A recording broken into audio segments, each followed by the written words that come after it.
Hello बच्चों, let's see this question says consider the following statement. First one is the ionization energy is the energy required to remove an electron from isolated gaseous atom from its ground state.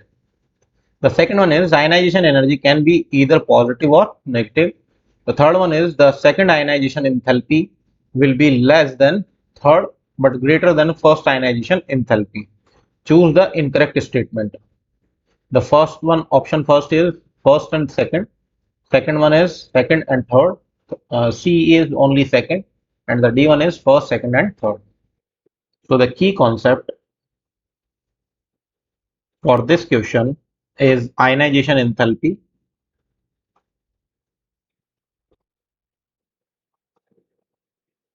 और अगर ionization enthalpy के लिए हम लोग बात करें तो आप बोल दो ionization energy is the energy required to remove an electron from isolated gaseous atom from its ground state. यानी कि एम आपका कोई मेटल है या कोई भी एटम बोल दीजिए, इससे आप लोगों ने एक इलेक्ट्रॉन रिमूव करना है, तो इसे एक एनर्जी लगती है which is called ionization energy. ठीक है, और ये आ जाएगा एम पॉजिटिव गैसियस में और एक इलेक्ट्रॉन इससे निकाल लिया जाएगा। तो डेल्टा एच का जो वैल्यू हो जाएगा आपका वो हो जाएगा पॉजिटिव, क्योंकि एनर्जी जो है वो दी गई है, यानी प्रोसेस हो जाएगा आपका एंडोथर्मिक। क्लियर है। अगर हम लोग सक्सेसिव आयनाइजेशन एनर्जी की बात करें विच इज, जैसे कि हमारे पास में कोई भी एल्यूमिनियम का एग्जांपल लेते हैं, एल्यूमिनियम गैसियस है, तो अगर से एक इलेक्ट्रॉन रिमूव करते हैं तो आयनाइजेशन एनर्जी हो जाएगी आपकी 1, ये आ जाएगा एल्यूमिनियम पॉजिटिव गैसियस में। फिर इससे एक इलेक्ट्रॉन निकालते हैं तो ये आ जाएगी आपकी आयनाइजेशन एनर्जी 2। अगर इससे एक और ये आ जाएगा Al2 2 पॉजिटिव गैसियस में।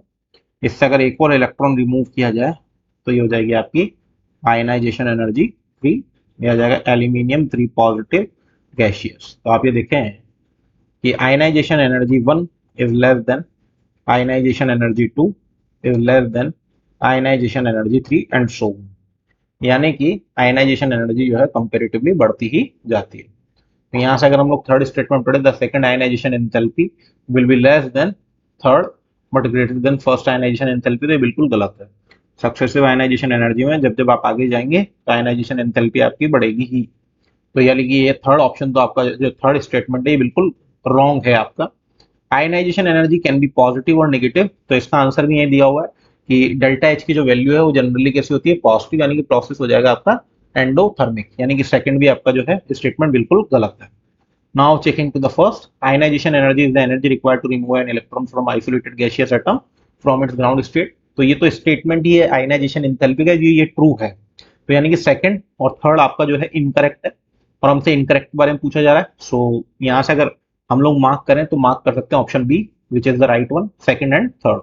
सो the right option is B. Hope you understood it well. Best of luck.